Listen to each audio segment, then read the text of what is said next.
अस्सलाम वालेकुम। उम्मीद है आप सब खैरियत से होंगे। हमेशा की तरह आपके लिए एक नई वीडियो के साथ हाज़िर हुए हैं।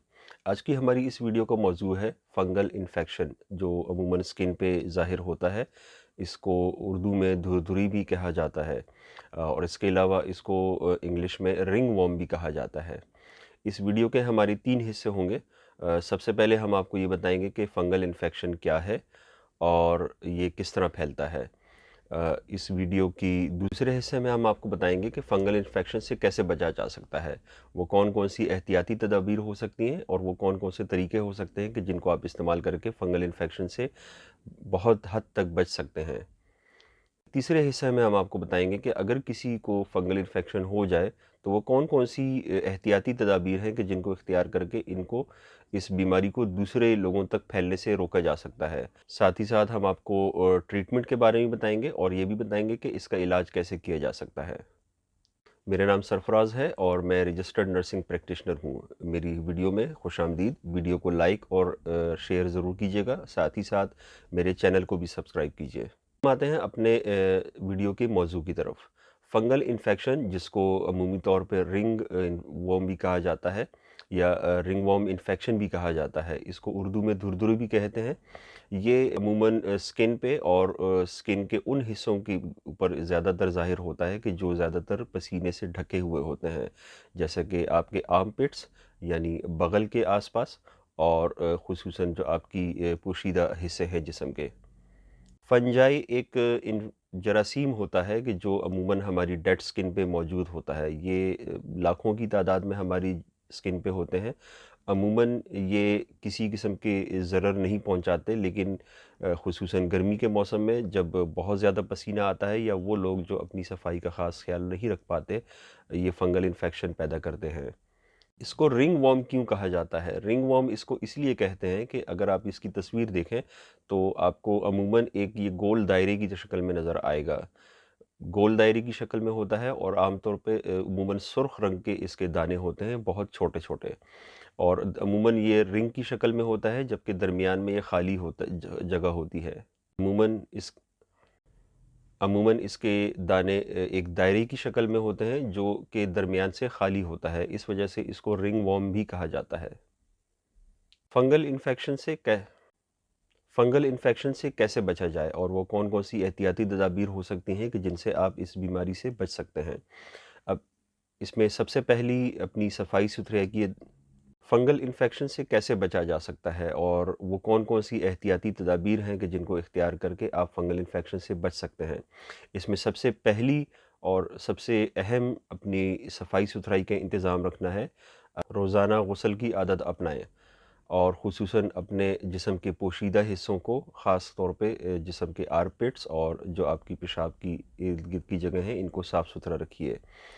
तौर पे उस वक़्त नहाना बहुत ज़रूरी है जब आपको बहुत ज़्यादा पसीना आया हुआ हो। अमूमन कुछ अफ़राद जिनकी आदत होती है कि वो नहाने के बाद अपने आप को खुश्क नहीं करते, उनके लिए बहुत ज़रूरी है कि अपने जिस्म के तमाम हिस्सों को अच्छी तरीके से खुश्क कर लें, ताकि फ़ंगल इन्फेक्शन फैलने से बच सकें। जिस्म को खुश्क रखने के लिए पाउडर का भी इस्तेमाल किया जा सकता है। अमूमन हमने अपने घरों में देखा भी है कि हम अपने बच्चों को पाउडर का इस्तेमाल करते हैं ताकि उनको पसीना कम से कम आए। पाउडर का इस्तेमाल आपके पसीने को जज़्ब कर लेता है और जिसकी वजह से फंगल इन्फेक्शन के इम्कानात बहुत कम हो जाते हैं। फंगल इन्फेक्शन क्योंकि एक से दूसरे फ़र्द तक बड़ी आसानी से फैलता है, इसलिए अगर तो किसी को फंगल इन्फेक्शन हो जाए तो उनको अपने जिस्म पर तमाम इस्तेमाल होने वाली चीज़ें, मसलन साबुन, तौलिया और बेडशीट्स, जिस्म के इस्तेमाल होने वाले कपड़े, उनको अलग कर लेना चाहिए और ठीक होने के बाद गर्म पानी से धोकर इसको तेज़ धूप में खुश्क करना बहुत ज़रूरी है। वक्ती तौर पे तो आप इलाज करा लेते हैं और आपका फंगल इन्फेक्शन दूर हो जाता है, लेकिन ये क्योंकि आपकी जिस्म पे इस्तेमाल होने वाली चीज़ों पे इसके जरासीम मौजूद होते हैं, तो ये कवी इम्कानात होते हैं कि आपको फंगल इन्फेक्शन दोबारा हो जाए। वो क्रीम्स जिनके नाम के आखिर में SONE, ASOL और SOLON आता है, वो आपने इस्तेमाल नहीं करनी। मसलन हाइड्रोकॉर्टिज़ोन, क्लोबेस्ट्रॉल, डेक्सामेथाज़ोन और बेटनोवेट और हाइड्रोज़ोल वगैरह। ये तमाम की तमाम स्टीरॉयड मेडिसिन्स हैं और ये आपको वक्ती तौर पे तो आराम दे सकती हैं, लेकिन आपका इलाज नहीं कर सकती हैं। आपने सिंपल एंटी फंगल क्रीम इस्तेमाल करनी है, जिसके साथ स्टीरॉयड का कॉम्बिनेशन ना हो। मार्केट में बहुत सारी एंटी फंगल क्रीमें में अवेलेबल हैं, जैसा कि कीटोकोनाज़ोल 2%, मीकोकोनाज़ोल 2% और ऑक्सीकोनाज़ोल 1%। इसके अलावा क्लोट्रिमाज़ोल भी अवेलेबल होती है, लेकिन आपने याद रखना है कि क्लोट्रिमाज़ोल को विदाउट कॉम्बिनेशन वाली इस्तेमाल करनी है। इसके अलावा एक ओनाबिट 2% क्रीम भी आती है कि जो आप इस्तेमाल कर सकते हैं, और एक टर्बइनाफाइन क्रीम भी आती है कि जिसको आप इस्तेमाल कर सकते हैं। अब मैं बताता हूँ कि इसको कैसे इस्तेमाल किया जा सकता है।